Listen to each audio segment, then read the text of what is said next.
Welcome to गेटरेक्स education. मैं अरविंद मिश्रा एक बार फिर से आपका बहुत बहुत स्वागत करता हूं अपने इस चैनल के माध्यम से। हम बात कर रहे थे प्रतिलोम त्रिकोणमिति फलन की, और प्रतिलोम त्रिकोणमिति फलन में जो हमारी बात हो रही थी वो बात हो रही थी साइन इनवर्स, कॉस इनवर्स और टैन इनवर्स की। तो बहुत देर नहीं करते और जल्दी से स्टार्ट करते हैं। प्रतिलोम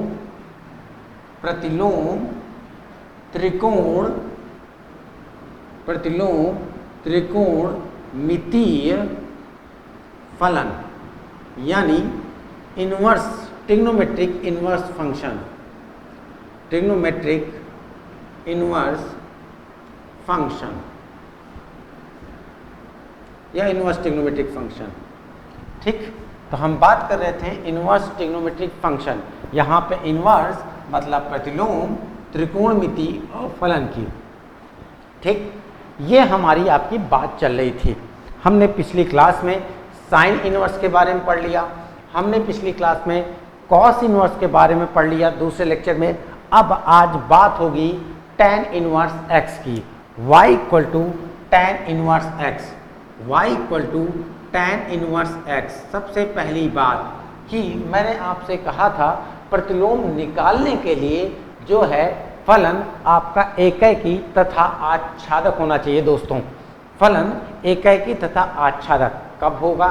जब एक पर्टिकुलर डोमेन लेंगे, क्योंकि ये सारे के सारे पीरियोडिक यानी आवर्ती फलन है। बार बार अपना ग्राफ ये रिपीट करते हैं ना, हाँ, तो पक्की बात है ये सीधे सीधे आवर्ती बन रहे हैं, तो एकैकी तो होंगे नहीं, यानी एक ही वैल्यू बार बार कोरों पे मिलती रहेगी।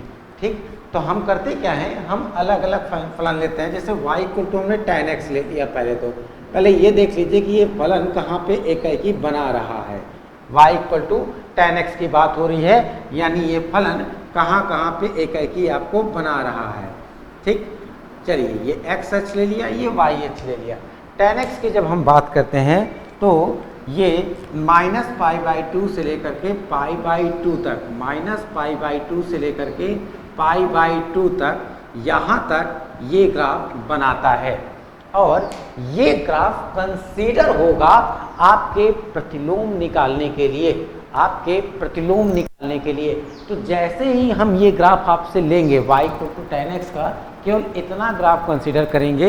इसका मतलब ये हुआ कि जो वैल्यू है वो एज अ इनपुट आएगी, तो हम ये कह सकते हैं कि यहाँ पे x minus infinite two plus infinite होगा, और जो इसका आउटकम आएगा y वो -π/2 से लेकर के π/2 ओपन में आएगा। ओपन का मतलब आप समझते हैं ना, खुला ब्रैकेट का मतलब छोटा ब्रैकेट का मतलब आप ऐसे समझिए कि y -π/2 से ज़्यादा होगा, पर ये π/2 से क्या रहेगा, कम रहेगा। ठीक, इसका मतलब ये हो गया कि यहाँ पे जो x का वैल्यू है वो -इनफाइनाइट टू प्लस इनफाइनाइट कुछ भी हो सकता है दोस्तों, और ये जो y का वैल्यू है ना, ये हमेशा -π/2 से लेके π/2 तक, यानी इस प्रतिलोम का जो रिजल्ट आना है वो -90 से लेके +90 के बीच में कुछ भी आ सकता है। ये बात क्लियर हो रही है? ये बात सबको समझ में आ रही है अच्छे तरीके से? ऐसा क्यों हो रहा है, इसके आगे क्यों नहीं, इसके पहले क्यों नहीं? ठीक है, देखिए बात ये समझिएगा, अगर मैं इसके आगे का भी ग्राफ साथ में कंसीडर कर लेता तो फलन मेरा एकैकी नहीं रह जाता। अगर फलन मेरा एकैकी नहीं रह जाएगा तो ये जो प्रतिलोम वर्ड है ना, ये जो इनवर्स वर्ड है ना, फिर ये संभव नहीं हो पाता, जिससे हम वो चीज़ नहीं निकाल पाते, यानी इसका हम प्रतिलोम ठीक से नहीं निकाल पाते। बात समझ में आ रही है?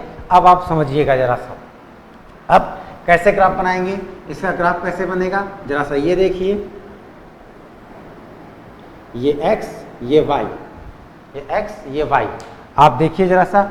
मैंने यहाँ पे चूंकि आउटकम पे जो है वो आपका एंगल दिखाएगा, तो मैंने यहाँ पे एंगल आपको दिखा दिया।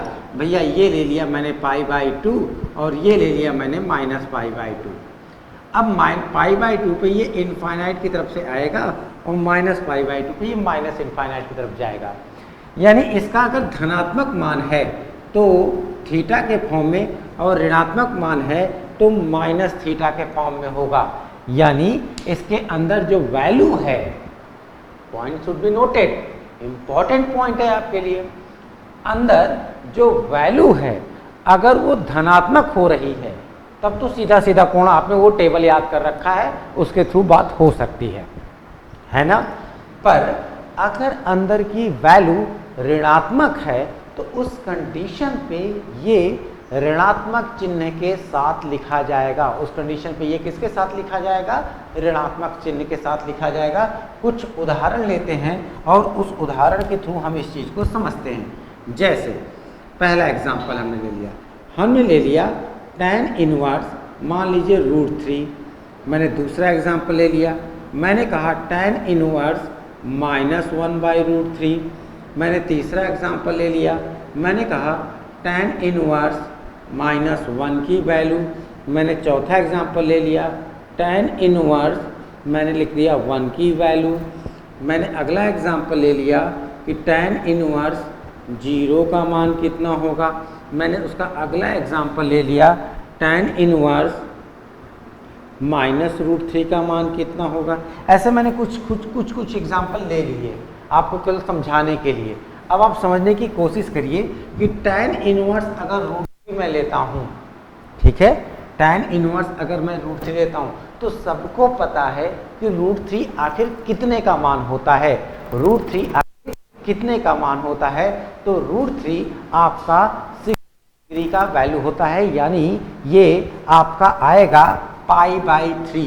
ये आपका आ जाएगा कितना? π/3। मैंने कहा कि अगर वैल्यू धनात्मक है, अगर धनात्मक वैल्यू है तो थीटा और ऋणात्मक वैल्यू है तो माइनस थीटा। धनात्मक वैल्यू है तो थीटा और अगर ऋणात्मक वैल्यू है दोस्तों तो ये कितना रिप्रेजेंट करेगा? Minus theta. प्रतिलोम त्रिकोणमिति की सीरीज चल रही है, बहुत इंपॉर्टेंट क्लासेस हैं, तो जरा सा बने रहिए, वन शॉट श्योर सर्टेन समझ में आएगा। ठीक है, हम आपके लिए बिल्कुल तैयार हैं, तो सीखते रहिए कैसे कैसे आखिर बना रहे हैं। दूसरे वाले में आते हैं, tan इनवर्स 1/√3। अब पहले तो समझ लीजिए कि 1/√3 कितने की वैल्यू होती है। अब मुझे ये पता है कि 1/√3 जो वैल्यू होगी वो होगी 30 डिग्री की। वो कितने डिग्री की होगी? वो होगी 30 डिग्री की, है ना। और लगाया क्या है यहाँ पे? लगाया है यहाँ पे माइनस, लगाया है यहाँ पे माइनस। अब माइनस लगाया है तो माइनस के साथ उत्तर भी आएगा। वैल्यू अगर ऋणात्मक हुई तो आंसर भी किसके साथ आएगा? माइनस के साथ आएगा। इसका आंसर हो जाएगा -π/6। इसका आंसर हो जाएगा -π/6। ये तो आपको बता देना चाहिए।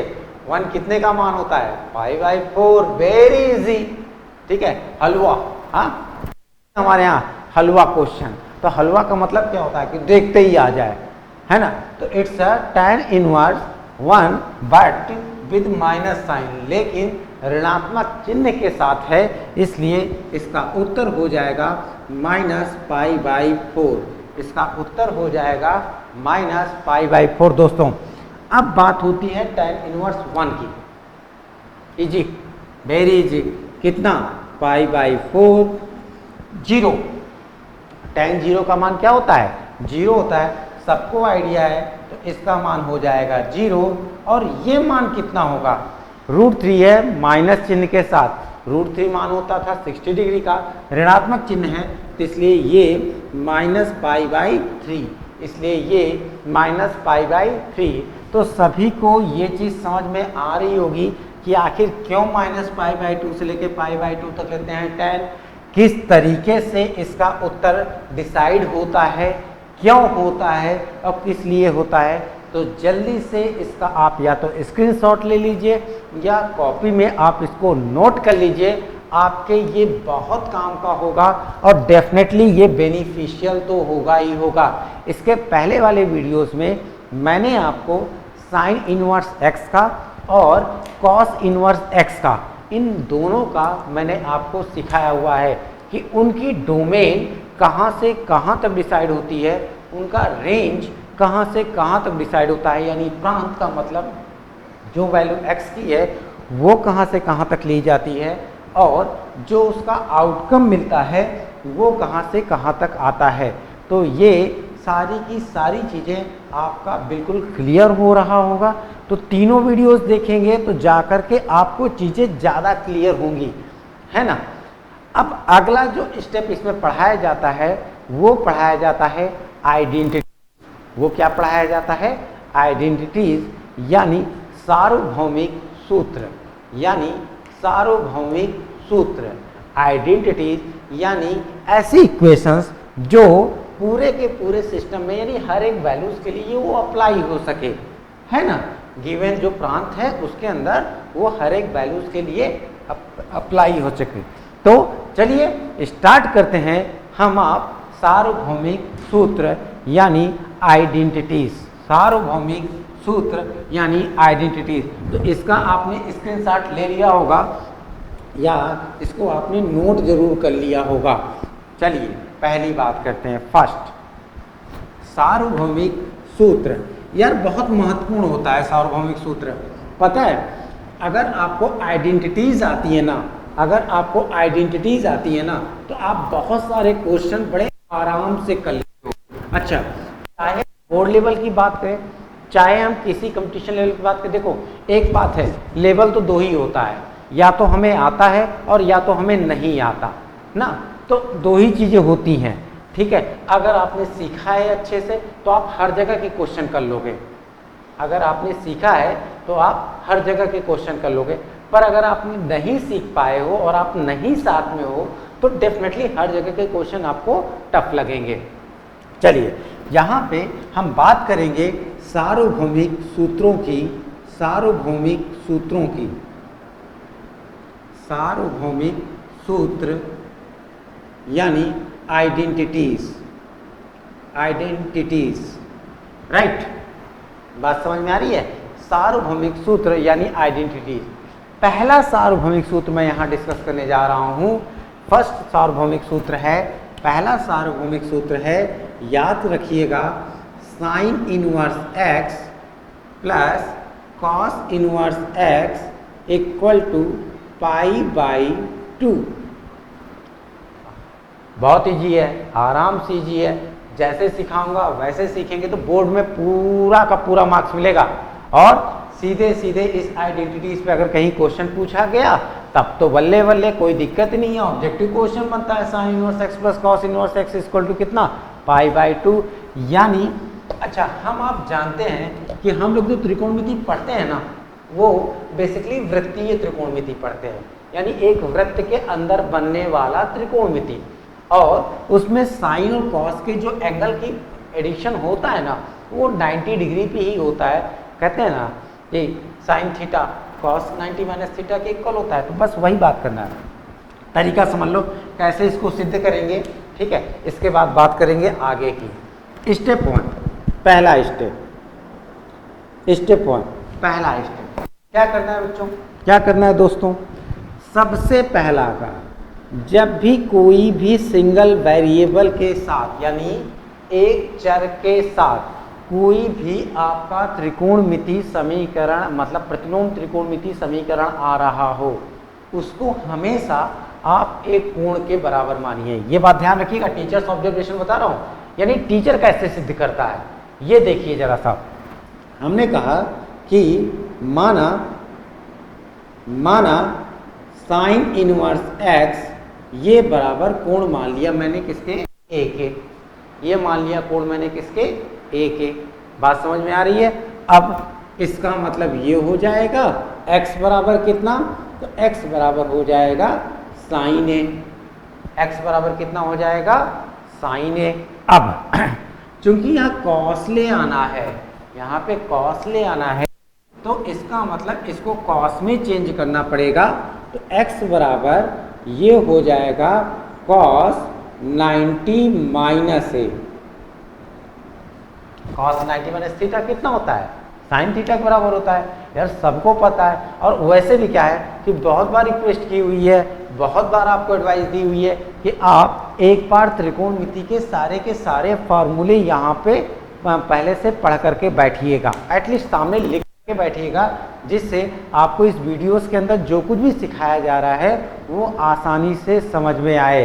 तो आपको x equal to cos 90 minus A, x equal to cos 90 minus A, cos को उठा के इधर ले आए तो ये हो जाएगा कॉस इनवर्स x बराबर पाई बाई 2 माइनस ए।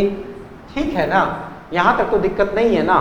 अब इसको एक काम करते हैं, माइनस ए को उठा के इस साइड ले आते हैं, तो A plus cos inverse x बराबर ये हो जाएगा pi by 2। This implies that A का जो मान है वो है साइन इनवर्स x, तो ए की जगह हमने यहाँ पे साइन इनवर्स x रख दिया, तो ये sine inverse x plus cos inverse x बराबर कितना आ गया, पाई बाई 2 आ गया।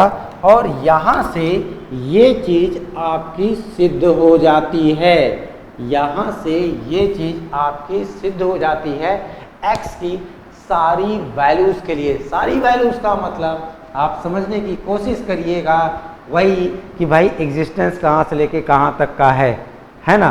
पर जो वैल्यू यहाँ है वही वैल्यू यहाँ रखी जाएगी, यानी अगर x सेम है तो ये बात ध्यान दीजिएगा कि sine inverse x plus cos inverse x ये बराबर कितना आएगा, ये बराबर आपका आएगा पाई बाई 2। ये बराबर कितना आएगा, ये बराबर आएगा आपका पाई बाई 2। तो दोस्तों मेरी समझ से जो मैं उम्मीद करता हूँ वो ये है कि आपको बहुत अच्छी तरीके से यहाँ पे साइन जो है ये आइडेंटिटी समझ में आई होगी। नेक्स्ट वीडियो में हम बात करेंगे इसकी बची हुई आइडेंटिटीज की, साथ में हम बोर्ड लेवल के हॉट्स क्वेश्चन करेंगे, एग्जाम्पलर टाइप के क्वेश्चन करेंगे जो बार बार बोर्ड में पूछे जाते हैं। साथ में कुछ ट्रिकी मेथड की बात करेंगे, क्योंकि ऑब्जेक्टिव का ज़माना है, लगभग सारे कॉम्पिटिशन्स में ऑब्जेक्टिव क्वेश्चन पूछे जाते हैं। तो जो हिंदी मीडियम के हमारे विद्यार्थी हैं या जो हिंदी मीडियम के हमारे दोस्त हैं, उनको थोड़ा सा हल्का सा समझने में दिक्कत होती है, तो उनके लिए भी बहुत ये बेनिफिशियल होगा। बने रहिए गेटरेक्स एजुकेशन के साथ, ठीक है। डेफिनेटली चलिए फिर यहाँ से एंड करते हैं। तो गेटरेक्स एजुकेशन की तरफ से आपको बहुत धन्यवाद। Thank you so much for like for visit. अच्छा हाँ, एक और बात, चलते चलते शेयर और सब्सक्राइब ज़रूर करिएगा, लोगों को ज़रूर बताइएगा, जिससे लोगों का फ़ायदा हो सके। ठीक है, तो डेफिनेटली आपके ये काम की चीज़ है, तो आप इसको ज़रूर से ज़रूर शेयर करिएगा लोगों से। Thank you very much. Welcome.